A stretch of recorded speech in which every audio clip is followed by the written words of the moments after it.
자, 여러분들 반갑습니다. 순위특강 윤리 27번째 시간입니다. 자, 여러분들 오늘부터는요, 공리주의를 얘기하게 되는데요. 이 공리주의 얘기하는 데 있어서 그 연원이 되는 부분들은 어떤 것이 있을까? 그리고 이것이 또 어떤 사상으로 이어질까? 이런 부분들을 여러분들이 잘 고민을 해보시면 문제 한 문제를 또 맞출 수 있는 계기가 될 수 있을 겁니다. 자, 여러분들 오늘 준비한 공리주의 선생님과 한번 열심히 달려보기로 하고요. 자, 바로 선생님과 함께 시작하도록 하죠. 그림 한번 보시면서요, 선생님 오늘 준비한 얘기 들어가 볼까요? 이 그림을 보시면은요, 영국에서 산업혁명이 일어났죠. 그 산업혁명이 일어난 이후의 모습을 얘기하고 있는데요. 빈민층의 삶의 모습을 담고 있는 그림이 이 첫 번째 그림이고요. 이 두 번째 그림은요, 굉장히 부유하게 살고 있는 상류층의 거실, 응접실 모습을 그리고 있는 사진이에요. 근데 지금 이 거실의 모습을 보면은요, 굉장히 화려한 여러 가지 소품들이 다 들어가 있거든요. 당시에 영국의 상류층에서는 이렇게 자기가 갖고 있는 돈으로 값비싼 물품들을 사서 응접실을 가득 장식하는 것이 유행이었다고 해요. 이렇게 산업혁명으로 인해서 그 사회의 부 혹은 그것으로 인한 성장은 급속하게 이루어졌지만 그 분배는 제대로 되지 않았던 당시 영국 사회의 고민이 담겨 있는 거겠죠. 오늘 얘기해 보려는 공리주의가 바로 그래요. 당시에 영국 사회가 갖고 있었던 이 문제, 그럼 이것은 어디에서 왔을까? 이 산업혁명을 가져온 그 사상적인 배경 자체가 어디에 있을까요? 자유방임주의적인 사고. 이 자유방임주의적인 사고에 의해서 무한한 경쟁을 하게 되고 또 이 무한한 경쟁을 통해서 자신의 이익을 추구하려는 사회적인 분위기가 만연되어 있었던 거죠. 이 속에서 그 부작용들을 겪은 사람들은 사회에서 산출되는 이익을 함께 공유하는 방법은 없을까? 그것에 대해서 고민하게 됩니다. 그 고민에 대한 해답으로 제시되는 것 중에 하나가 사회주의 사상이 있을 거고요. 그 나머지 하나가 오늘 얘기하는 공리주의입니다. 이 공리주의에는요, 벤담이라는 학자와 밀이라는 학자 두 사람이 나오게 되는데 이 두 사람 간의 공통점과 차이점 알아내시는 것도 역시 재미있는 주제 중에 하나가 될 겁니다. 자, 그럼 이렇게 사회적인 배경 지식 한번 소개해 드렸고요. 선생님과 본격적으로 공리주의에 관한 이론 다지기 시작하겠습니다.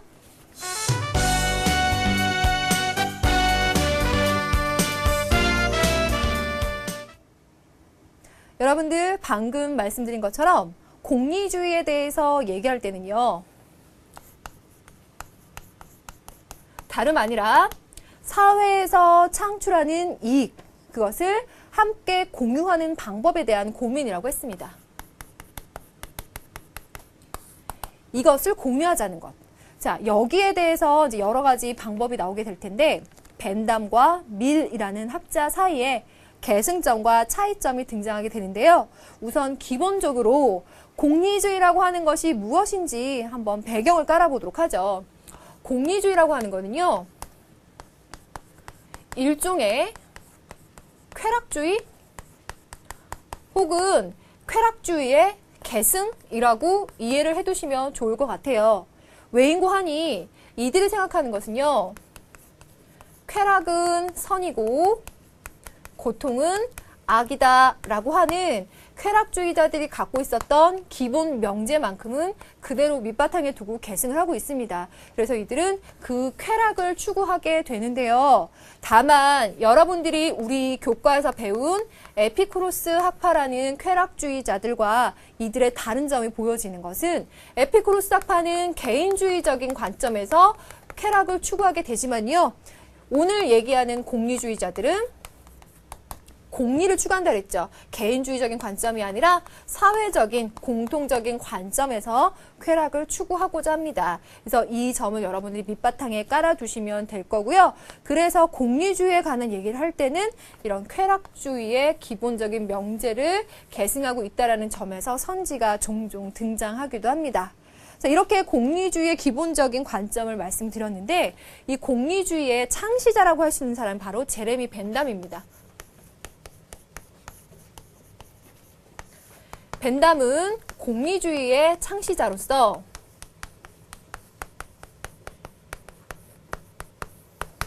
이 사람이 추구했었던 기본적인 명제는 최대 다수의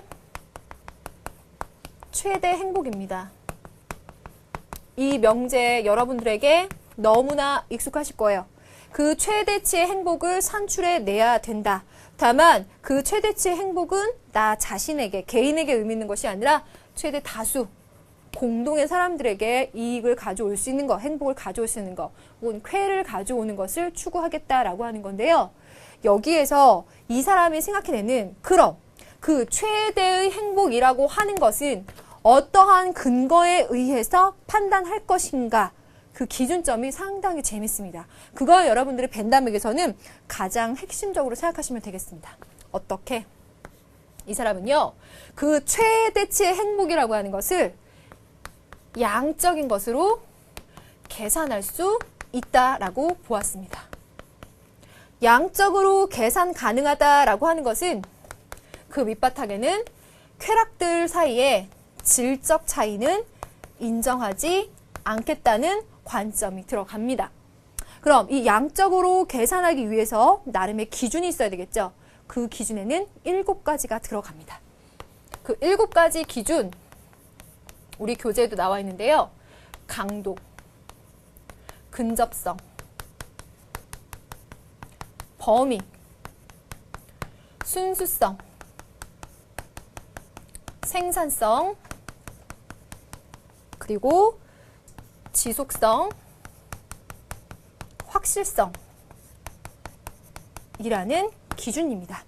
그래서 이 7가지 기준에 의해서 우리 일상생활 속에서 여러 가지 선택의 고민들과 맞닥뜨리는 순간이 있을 거예요. 그 순간들에 이 7가지 기준으로 계산을 해보고요. 그 계산의 결과 더 많은 양을 가지고 있는 것을 우리가 취해야 할 쾌락으로, 선택으로 받아들인다는 겁니다.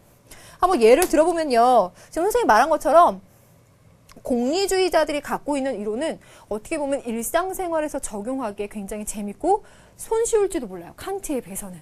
그런 의미에서 보면 이런 예가 있을 것 같아요. 그야말로 예를 들어서 설명해 드릴게요. 학력평가 시험을 보고 나서 친구들이 고기 뷔페에 가서 신나게 먹고 오자. 그런데 사실 나는 다이어트를 하고 있다. 맨날 책상에 앉아있다 보니까 다리 붓고 배 나오고 화장실도 못 가고 너무 답답해. 그래서 다이어트를 하기로 결심했습니다. 자, 그럼 고기 뷔페를 가서 실컷 먹을 것인가? 다이어트를 계속 할 것인가? 사이에서 벤담이라면 어떻게 해요? 이 둘이 산출하는 쾌락을요. 아까 말한 7가지의 기준에 의거해서 계산을 해보는 겁니다. 고기 뷔페에 가서 여러 가지 고기를 먹었을 때 쾌락의 강도가 더 높으냐? 아니면 다이어트를 해서 오버사이즈 옷을 입는 순간에 그 쾌락의 강도가 더 높을 것이냐? 그뿐만 아니라, 자, 아까 옆으로 다시 한번 갈게요. 근접성. 내가 이 쾌락을 좀 더 지금 당장 느낄 수 있을 것인가? 좀 더 참고 나중에 느낄 수 있을 것인가? 뭐 순수성. 여기에는 불쾌가 동반되는가 안 되는가? 이 둘 중에 보자면 다이어트 하면서는 나는 먹고 싶은 걸 참아야 되니까 불쾌가 동반이 되겠죠. 그런 점에서는 얘가 조금 더 높은 양의 점수를 받을 수 있을 거고, 지속성과 확실성. 어떤 것이 나한테 지속적인 쾌를 줄 건가? 고기 먹어서 즐거운 쾌는 잠깐이지만 옷 사이즈 입어서 만족하는 쾌는 아마 오래 갈 것이다. 등등의 7가지 기준에 의해서 점수를 매겨보니, 예를 들어 얘는 8점이 나왔고 얘는 10점이 나왔다. 그럼 이 둘 중에 10점의 양이 더 많은 이 다이어트가 주는 쾌를 나는 선택하면 된다. 라고 보는 것이 벤담이 제시하는 이론이에요. 이렇게 쾌락의 질적 차이를 인정하지 않고 그들이 발생시킬 수 있는 그 쾌의 그 7가지 기준들에 의해서 계산을 통한 그 취사 선택을 얘기하는 것이 바로 벤담의 이론입니다. 그래서요, 우리는 이 벤담을 뭐라고 표현을 하냐면요. 양적 공리주의라고 표현을 합니다. 양적 공리주의, 벤담. 이렇게 기억을 해두시면 되겠습니다. 자, 그래서 이 벤담은 이 기준에 의해서 쾌를 취하면 되는데요. 벤담에게 있어서 여러분들 이 윤리화 사상에서 이 서양 윤리 파트에만 나오는 거 말고 좀 더 연계성을 가지고 공부를 해보자 그러면요. 이런 부분들 한번 생각해 보시면 좋아요. 우리 윤리화 사상 교과서에 187쪽에 보면은요. 판옵티콘이라는 부분이 나와요. 판옵티콘은 여러분들 다름 아니라 원형 과목을 얘기하죠.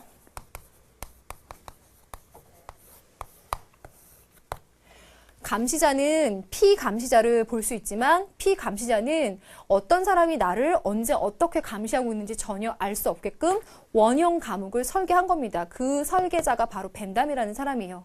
그래서 이 벤담은요, 그 인간들의 자유를 실현하는 데 있어서 외적인 제재를 중시합니다. 이 외적인 제재에는 어떤 것들이 들어가냐? 뭐 도덕적으로, 종교적으로, 법적으로 외적인 제재를 통해서 타인들에게 자유에 침해를 주는 부분들을 막아야 한다라는 것도 얘기를 합니다. 그래서 이 부분을 봐두시면요, 나중에 선생님이 미리 설명드릴 때 어떤 점에서 또 차이점이 나타나는지를 알 수가 있을 겁니다. 자, 이렇게 양적 공리주의를 얘기했던 벤담의 기본적인 명제와 더불어서 그것에서 파생되는 그의 쾌락의 계산법까지 설명을 드렸었는데요. 자, 이 쾌락의 계산법을 얘기하고 나서 여러분들 이제 밀로 넘어가려고 해요. 이 벤담에게는 밀이라는 친구가 있었어요. 제임스 밀이라는 친구가 있었는데 이 제임스 밀의 아들이 존 스튜어트 밀. 오늘 얘기하려는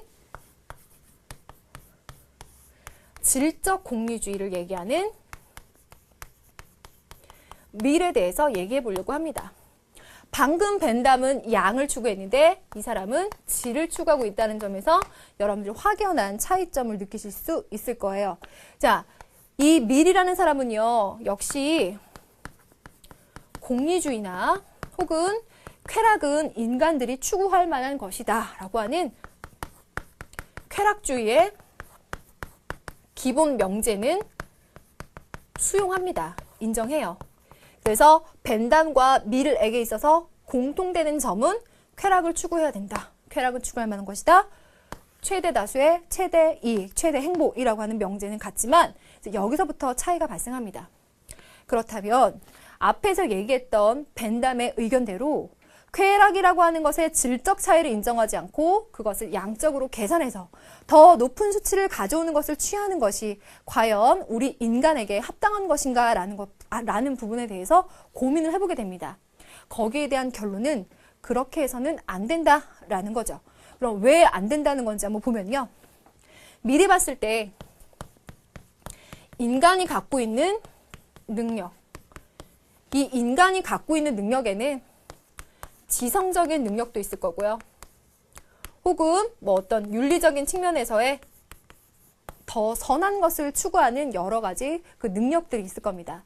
이 인간의 능력을 발휘를 한다면요, 인간이 추구하고 있는 쾌라고 하는 것은 단순히 양적으로 많은 것이 아니라 좀 더 양질의 쾌를 추구하는 것이 옳다라고 봅니다.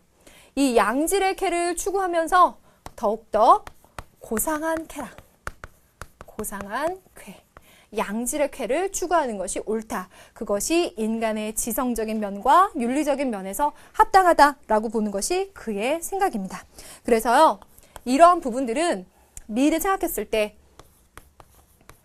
인간의 존엄성에 부합하는 쾌라고 볼 수 있다는 거죠. 왜 그런 거 하니? 인간에게 너한테 최대 양의 쾌락을 보장해 줄 테니 그것을 선택하겠느냐라고 한다면 어떻게 대답할 것인가?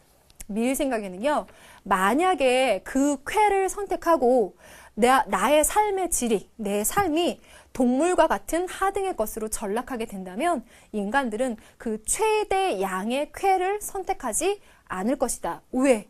그 쾌는, 최대 양의 쾌는 이것에 부합하지 않기 때문이다 라고 보는 겁니다. 예를 들어서 우리 지금 너무 졸립죠. 잠이 부족해요. 많이 자고 싶어요. 그래서 너한테 무한하게 잘 수 있는 기회를 주겠다 라고 한다면 누구나가 다 그걸 선택할 것인가? 꼭 그렇진 않을 거라는 거야. 무한히 많이 잘 수 있는 그것으로부터 오는 쾌가 나한테 그 양이 많이 늘어난다고 하더라도 뭐 예를 들어 뭐 학교에 와서 친구들과 만나면서 뭐 교제하면서 우리가 느끼는 쾌 혹은 뭐 좀 현실적이지 않을지 몰라도 공부하면서 느끼는 성취감 뭐 기타 등등의 인간에게 있어서 양질의 고상한 여러 가지 쾌가 있는데 그걸 버리고 동물과 같은 하등한 쾌를 선택하진 않을 거다.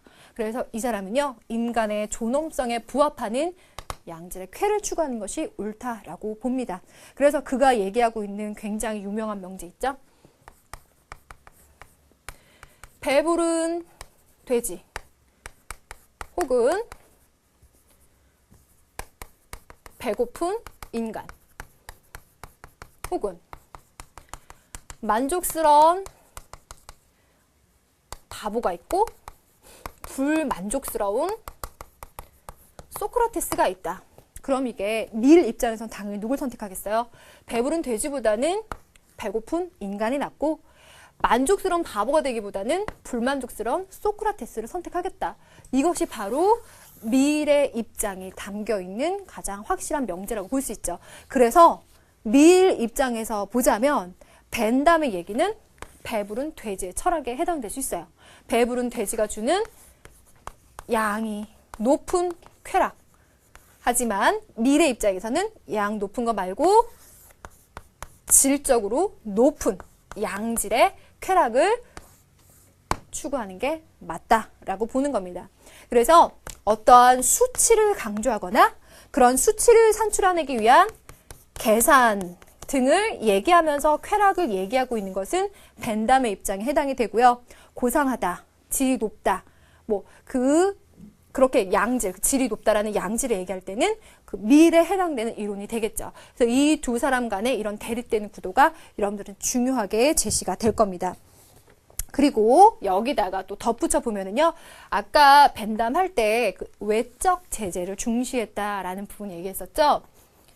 밀 같은 경우에는요, 그런 그 개인들 간의 자유를 누리기 위해서 외적 자유보다는 외적인 제재보다는 내적인 제재를 더욱더 중시하게 됩니다. 이 내적인 제재에는 양심이나 혹은 이타심, 동정, 이러한 공감적인 능력이 들어가요. 그래서 이런 내적인 제재를 훨씬 더 중시했던 것이 밀이라는 사람의 입장이고요. 이 밀은 자유론 같은 저서도 있잖아요. 그런 점에서 벤담과 차이점을 보이고 있다. 그래서 넓은 관점 공리주의에서는 양적 공리주의냐 질적 공리주의냐 그리고 그 제재, 그 자유를 누리는 데 있어서의 제재를 어떻게 얘기하고 있느냐 이런 두 부분에서 차이점이 보인다고 할 수 있죠. 하지만 이러한 주제 자체는 중요하게 제시가 되고 있지는 않으니까요. 참고적으로 알아두시면 좋을 것 같아요. 자, 이렇게 해서요. 벤담 그리고 밀 얘기를 했죠. 그리고 우리가 다음번에 들어갈 부분이 이제 현대 서양 철학으로 들어가거든요. 그러니까 어떻게 보면 지금으로 해서 우리가 중요한 한 단락을 마무리를 지었다고 볼 수 있어요. 그 시점에서 절대 빼놓지 말아야 되는 그 서양 철학의 마무리, 종합이 있어요. 그게 무엇인고 하니 바로 의무론과 목적론이라는 두 가지 맥락에서 서양 철학의 큰 갈래를 파악해 보기입니다. 그럼 그 숙제를 선생님과 지금 함께 풀어보도록 하죠. 어렵게 생각하는 친구들 있는데 전혀 그렇지 않다는 걸 여러분들과 한번 공감을 해보고 싶은데요. 봐요. 의무론적인 윤리설과 목적론적인 윤리설이 있습니다. 이 둘 간에는 차이점이 명확하게 드러나게 되는데요. 이제 이렇게 보시면 돼요.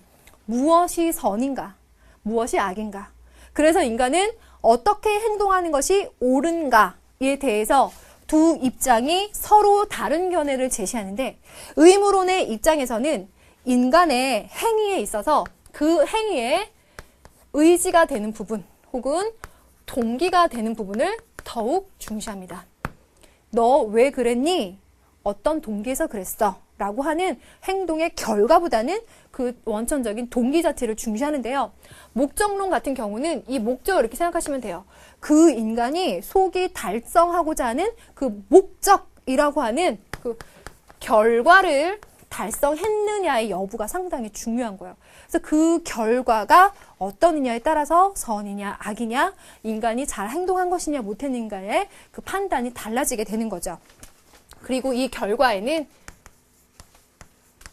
가장 중요한 효용성이라는 것이 들어가게 됩니다. 결과나 효용성을 중시하는 것. 그래서 여기에서 말하는 의지나 동기 같은 거에는요.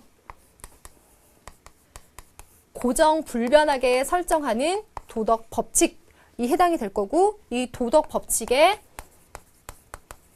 따르려는 의지, 동기 혹은 의무를 중시한다는 점에서 의무론이라고 여러분들이 정리를 하시면 되고요. 여기에는 인간이 추구하고 혹은 달성해야 할 목적을 상정해 두고 행동한다는 겁니다. 그럼요. 선생님 지금 공리주의 끝나면서 이 얘기를 한 것을 한번 적용시켜서 말씀드려 볼게요. 인간이 추구해야 하고 달성해야 할 목적. 오늘 배운 공리주의자가 여기에 대표적으로 들어가지 않겠습니까? 왜 그럴까요? 공리주의자들에게 있어서는 최대 다수의 최대 행복이라고 하는 달성해야 할 목적이 상정되어 있어요. 그 목적이 달성됐다면 그 결과가 선하다면 그 결과가 그것을 달성했다면 우린 선하다라고 볼 수 있을 거예요. 또 쾌락주의. 물론 우리 교과에서 말하는 것은 정신적인 쾌락주의 얘기하는데요. 이 쾌락주의에서도 그 행위의 결과가 쾌라는 것을 가져왔다면 우리는 그것을 목적 달성한 거죠. 인간이 달성해야 될 만한, 추구해야 할 만했던 것이 바로 쾌다. 그것을 달성했다면 그것은 효용성이 있고 우리가 추구할 만한 거고 선이 되는 거예요. 그래서 쾌락주의, 공리주의. 오늘 아직 배우지 않은 부분 중에 실용주의. 실용주의는 현실 생활에서의 유용성을 기준으로 보죠. 내 현실에서 유용하게 쓰일 만한 지식은 추구할 만한 거고 그래서 그것을 목적에 두고 행동했을 때 그 결과가 그런 효용성을 가져온다면 취할 만하다라고 보는 것이 여기에 들어갑니다. 이 한 단락을 꼭 알고 계셔야 돼요. 반면에 어떻습니까? 도덕 법칙을 설정해 놓고 거기에 따르려는 의무를 중시하는 것은 대표적으로 칸트와 같은 사람이 들어갑니다. 그래서 이 두 대립구도가 상당히 중요하게 큰 관점에서 여러분들한테 제시가 된다고 볼 수 있어요. 그럼 여기에다가 더 보태서 그럼 이들은 도덕 법칙을 어떻게 설정하죠? 인간의 합리적인 이성을 굉장히 중시합니다. 이성을 중시하고요. 아까도 선생님이 맥락속에서 얘기하고 있는데 이 도덕 법칙이라고 하는 것은 변하는 것이 아니라 고정되어 있는 것, 절대적인 법칙입니다. 절대주의적인 윤리설이라고 여러분들이 맥락을 같이 잡아놓으시면 돼요. 반면에요. 목적론에서 얘기하고 있는 것은요. 그야말로 인간의 경험을 중시해요. 경험을 중시한다. 다시 말하면 효용성이라는 결과를 가져왔다는 경험을 중시한다는 거예요. 그래서 이 경험을 중시하는 사람들의 입장에서 보자면 이것이 선이다, 윤리적이다, 추구할 만하다 라고 하는 것은 달라질 수 있어요. 시대와 환경에 따라서 얼마든지 달라질 수 있기 때문에 상대주의적인 윤리설이다 라고 봅니다. 상대주의적인 윤리설. 그래서 여러분들 의무론이라고 하는 것이 절대주의적인 관점이 있다는 것과 목적론이 상대주의적인 관점이다 라고 하는 것도 잘 연결시키지 못하는 친구들 있던데 이번 기회에 꼭 알아두시고요. 이 경험 중시라는 말 하다 보니까 여기에다가 우리 전에 배웠던 경험론의 학파들도 여기에 들어간다는 거 하나 추가해 두시면 더욱 좋겠죠. 그 경험의 결과를 중시하기 때문에 여러분들 의무론과 목적론이라고 하는 이 두 가지 맥락까지 정리를 해봐 드렸는데요. 이것들은 지금 선생님이 전혀 딴 얘기를 하고 있는 게 아니라 공리주의를 거시적인 관점에서 윤리를 나누는 어떤 틀에서 볼 것인가. 그러다 보면 이와 유사한 계열에 있는 학파들과 또 그와 다른 계열에 있는 학파들은 누구인가를 짚어볼 수 있는 대목이었습니다. 이렇게 해서요, 근대 서양 철학에 있는 얘기들을 마무리할 수가 있을 건데요. 공리주의 참고 자료를 준비했는데요. 이거 한번 먼저 보시도록 하겠습니다. 지금 두 지문이 있는데, 자연은 인류를 고통과 쾌락이라는 두 군주의 지배하에 두었다. 우리들이 무엇을 하지 않으면 안 되는가를 지시하고 또 우리들이 무엇이 할 것인가를 결정하는 것은 다만 고통과 쾌락뿐이다. 지금 벤담이 얘기한 건데요. 이 두 가지 중에서 어떻습니까? 우리 인간들이 추구할 것은 당연히 쾌락일 거예요. 이 쾌를 추구하는 것이 인간이 할 만한 것이고 이 쾌라고 하는 것이 보다 많은 사람에게 더 많은 양의 쾌락을 가져온다면 추구할 만하다라고 하는 그의 생각이 깔려 있는 겁니다. 또 두 번째 거 보시면 유용성의 원리, 유용성이라고 하는 건 역시나 결과, 효용성을 말하는 거겠죠. 또 인간들이 경험하는 부분을 말할 겁니다. 그래서 아까 방금 전에 말했던 목적론의 연결 부분에서 이해하실 수 있고요.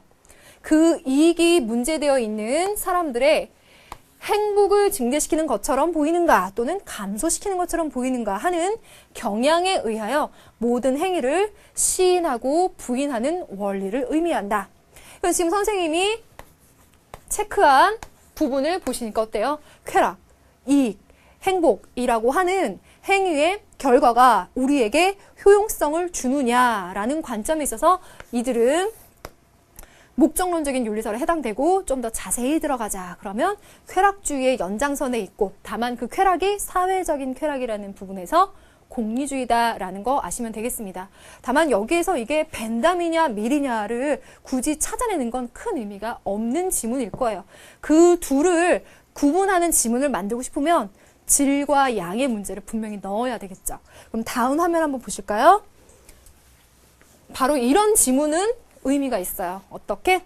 어느 누구도 동물적인 쾌락을 완전히 만끽하기 위해서 자기를 하찮은 동물로 변시키는 것에 동의하지 않을 거다. 다 싫어할 거다. 만족한 돼지가 되기보다는 불만족스러운 인간으로 있는 것이 낫고 그 만족한 바보가 되는 것보다는 불만족스러운 소크라테스가 되는 것이 더 낫다. 그래서 보니까요. 쾌락이라고 하는 것이 많은 양을 보장한다고 해도 그 쾌락이라고 하는 것이 인간의 관점에서 인간의 존엄성의 측면에서 봤을 때 양질의 쾌락을 보장해주지 않는다면 인간은 선택하지 않는다. 그래서 인간의 존엄성 혹은 이성의 능력, 윤리적인 측면에서 부합하는 쾌를 추구해야 된다라는 거죠. 이것을 벤담이 아마 공격을 할 거예요. 당신이 얘기하고 있는 것은 쾌락주의, 공리주의 기본 명제에 어긋난다라고 공격을 할 텐데 이에 대해서 밀은 또 그 전혀 그렇지 않다라고 반발을 할 겁니다.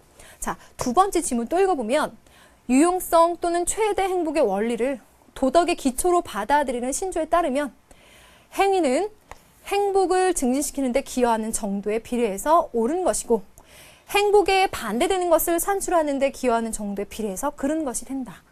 행복은 쾌락이자 고통의 결여를 의미하고 불행은 고통이자 쾌락의 상실을 의미한다 라고 말했습니다. 그래서 이 지문 역시도 벤담과 밀을 구분시켜주는 의미라기보다는 쾌락주의의 연장선에서 사회적인 쾌락, 최대 다수의 최대 행복을 추구하려는 공리주의라는 기본 명제를 만족시켜주는 그런 부분이고요. 둘 사이를 비교하고 싶다라고 한다면 이런 부분들을 알아두시면 되겠죠. 자, 이거는 선생님이 준비해 온 거고 이걸 바탕으로 해서 교재에 나와 있는 또 중요한 지문을 한번 공부해 보도록 합시다. 필수 자료 2번이에요. 벤담의 양적 공리주의와 밀의 질적 공리주의. 한 행위가 각 개인과 관련해서 지니는 좋은 성향의 정도를 표시하는 수치들을 모두 더하면 그 행위가 전체와 관련해서 지니는 좋은 성향들을 파악할 수 있을 것이다. 다시 이 행위가 각 개인과 관련해서 지니는 나쁜 성향들의 정도를 모두 더하면 그 행위가 전체와 관련해서 지니는 나쁜 성향도 파악할 수 있다. 이 둘을 비교하여 차감하였을 때 쾌락 쪽이 남는다면 전체 또는 개인들이 모인 사회와 관련해서도 일반적으로 좋은 성향이 지는 것이 될 거고, 만일 고통적이 남는다면 그 행위는 동일한 사회와 관련해서 일반적으로 나쁜 성향을 지는 것이 될 것이다. 여러분들 여기에 벤담이라는 말 나와 있지 않아도 선생님이 체크한 부분에서 아실 수 있겠죠. 쾌락을, 수치들을 수치화시켜서 더할 수 있거나 빼거나 차감하거나 한다는 얘기 자체가 쾌락을 계산한다는 얘기죠. 쾌락을 계산한다라고 하는 것 자체는 쾌락의 질적 차이를 인정하지 않기 때문에 가능한 겁니다. 그러니까 이 부분에서 벤담이구나 라는 것을 알아내셔야 합니다. 읽을 때 어떤 부분을 체크하는지 잘 보시면서 맥락을 꼭 이해해 두시기 바랍니다. 자, 이렇게 해서 우리가 그 공리주의에 참고가 될 만한 자료와 교과서에, 우리 교재에 나와 있는 필수 자료까지 체크했습니다. 자, 그럼요, 이것들을 바탕으로 해서 선생님과 어떤 것이 필수적인 주제가 될 수 있을지 콕 한번 찍어보도록 하겠습니다.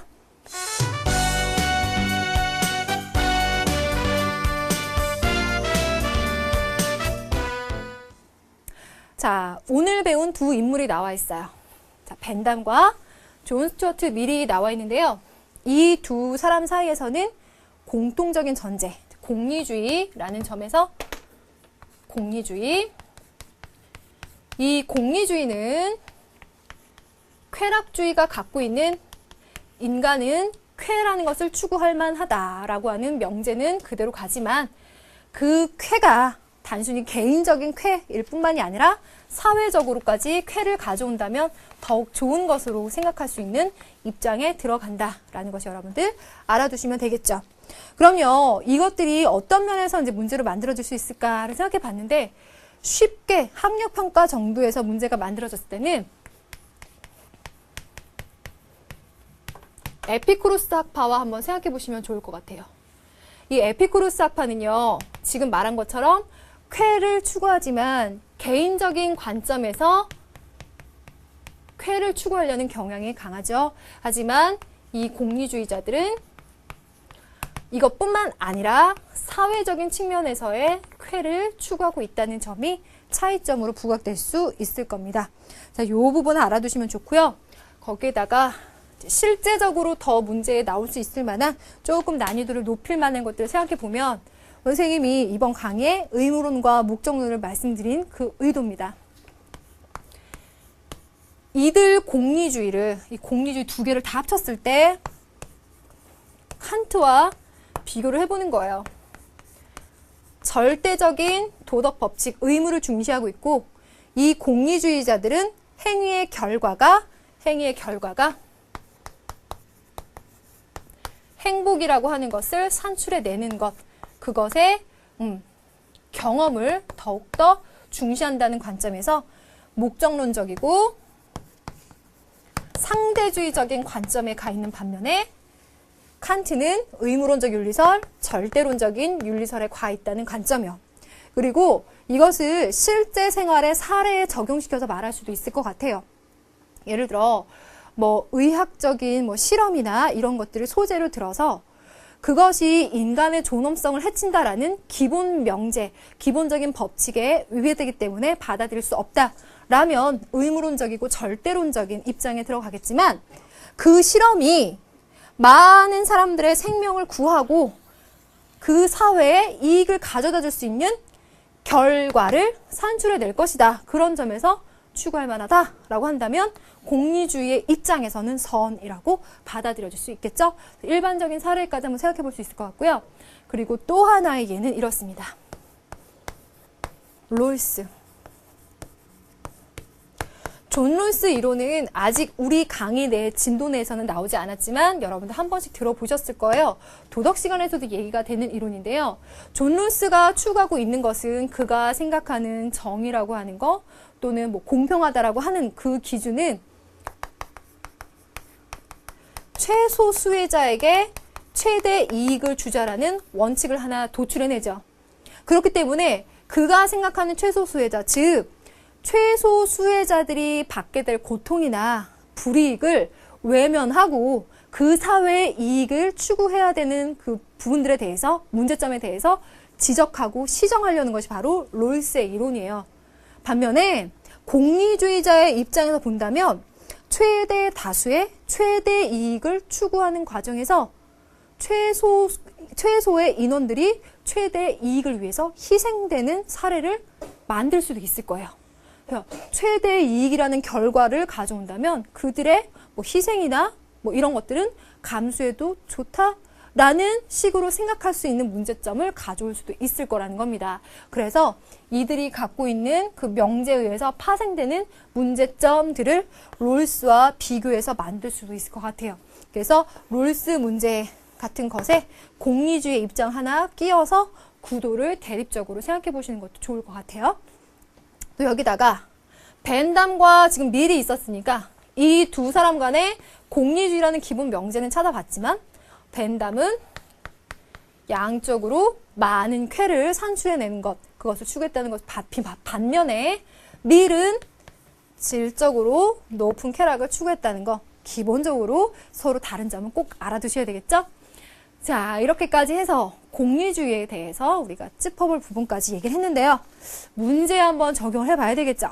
첫 번째 문제 보겠습니다. 여러분들 교재 준비되셨나요? 첫 번째 문제 펴볼게요. 우리 93쪽에 다음 글의 내용이 가장 잘 반영된 견해는 쾌락의 원천이 인간이나 돼지에게 있어서 동일하다고 한다면 인간에게 있어서 선한 생활의 규칙은 돼지에게도 선한 것이 될 것이다. 에피쿠로스 학파가 주장하는 생활을 짐승의 생활과 비교하는 것이 품위를 떨어뜨린다는 일로 여겨지는 것은 짐승의 쾌락이 인간의 행복 개념을 도저히 만족시킬 수 없다고 생각하기 때문이다. 인간은 동물의 욕정을 넘어서 고도의 세련된 능력들을 소유하고 있고 그런 능력을 한 번만 자각하게 되면 자신의 능력을 만족시키지 않는 그 어떤 행위도 행복이라 생각하지 않을 거다. 그래서 동물과 같은 하등의 그 질로 떨어지는 그런 생활을 하게 된다면 인간들은 그러한 쾌락, 양적인 쾌락을 많이 보장한다 해도 그걸 선택하지 않는다라는 입장이죠. 그래서 쾌락주의를 기본으로 깔고 있지만 인간의 존엄성에 맞는 쾌락을 추구하겠다. 그러니까 누굴까요? 밀에 해당되겠습니다. 맞는 거 1번. 다른 조건이 동일한 경우 가장 오래 지속되는 쾌락이 선호된다.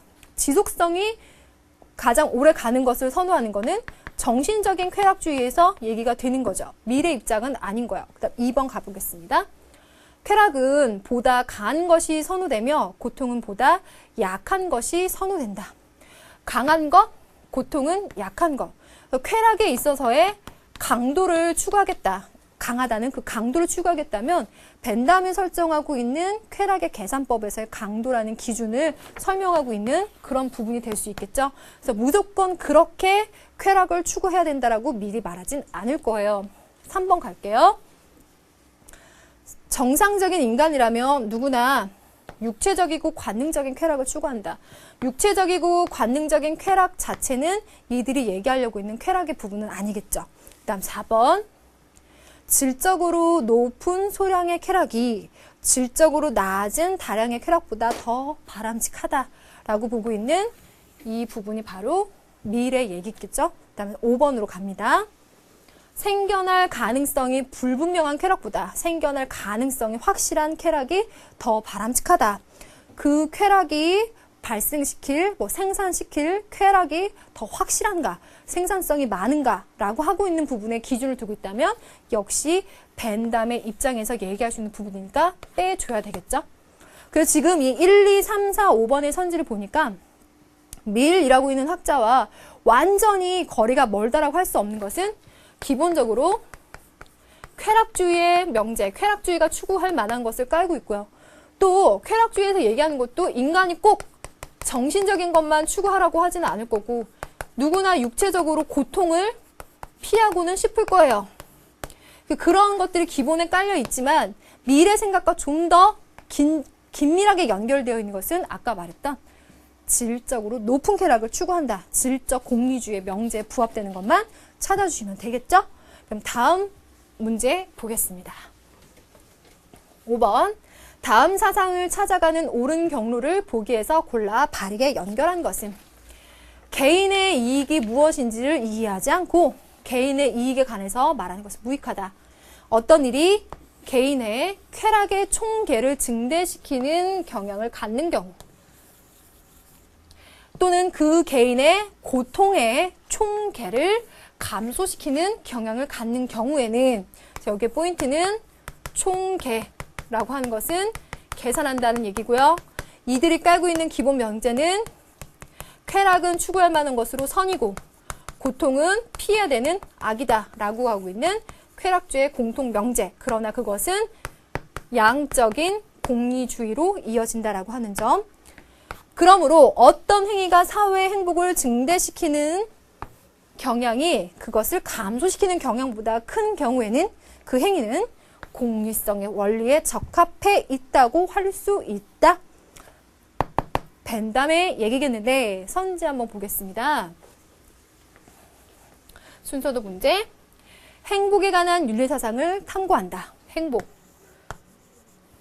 최대 다수의 최대 행복을 도덕과 입법의 원리로 제시하는가? 공리주의의 기본 명제. 어디로 가겠습니까? 이해로 가야 되겠죠? 쾌락은 질적인 차이를 고려해야 한다고 주장하는가? 질적인 차이를 주장하는 사람은 미기고요. 벤담이 아니오로 가야 되겠죠? 쾌락과 고통의 양을 측정할 수 있는 계산법을 제시했는가? 7가지 제시했죠? 그래서 예로 가겠습니다. 경로는 디귿, 미음, 이응으로 가야 되겠네요. 그렇게 해서 정답을 찾아주시면 되겠습니다. 순서도 문제까지 풀어봤고요. 다음 문제 한번 볼게요. 다음 문제는 94쪽.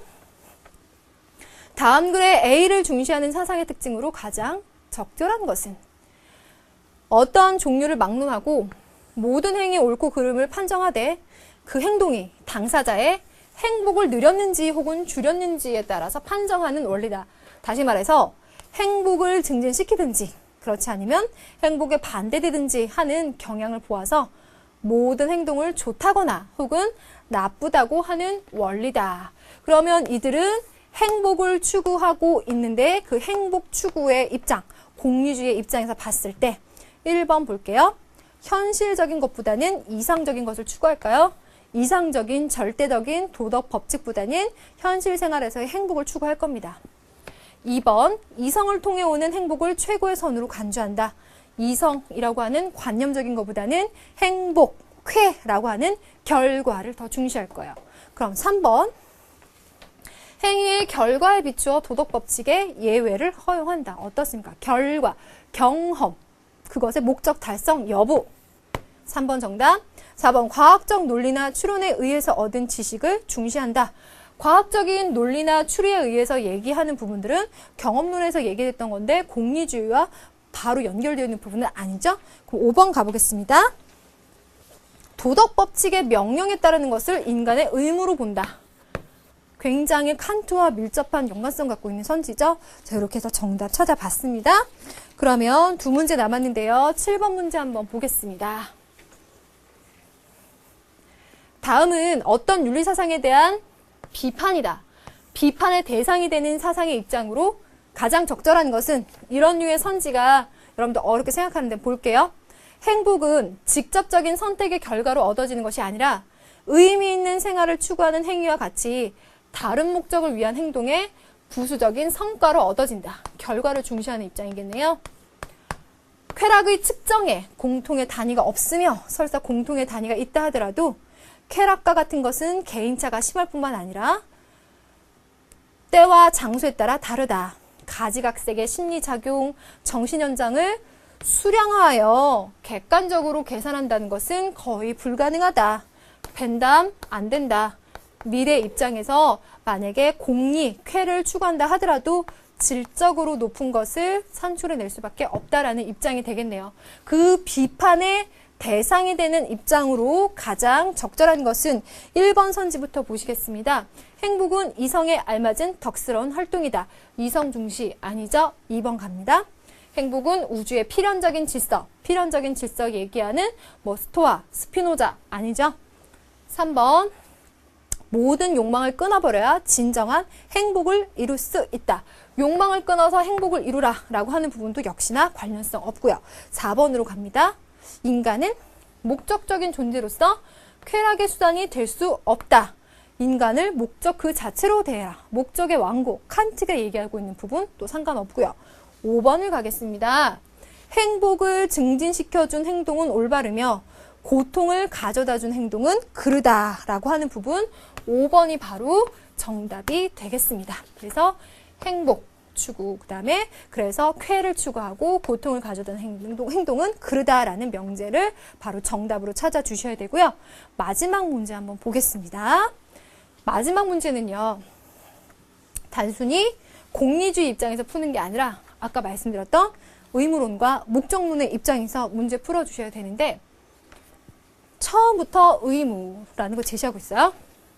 너는 사람들이 좋아할 것을 전혀 지니지 않았으면서 복종을 요구한다. 그러나 너는 의지를 움직이기 위해서 사람의 마음속에 자연적인 혐오와 공포를 일으키는 협박은 조금도 가하지 않고 오직 하나의 법칙만을 제시할 뿐이다. 그리고 이 법칙은 스스로 사람의 마음속에 들어와서 마지못해 존경을 받는다. 이 법칙 앞에서는 모든 경향성이 은밀히 반항하면서도 침묵을 지키고 만다. 어떤 동물적인 욕구나 쾌락이나 감정 등을 얘기하는 경향성이 아니라 하나의 법칙, 의무를 강조하고 있는 칸트 같은 사람의 입장에서 얘기하고 있는 절대적이고 의무론적인 윤리설 여기 들어갈 거고요. 나번을 볼게요.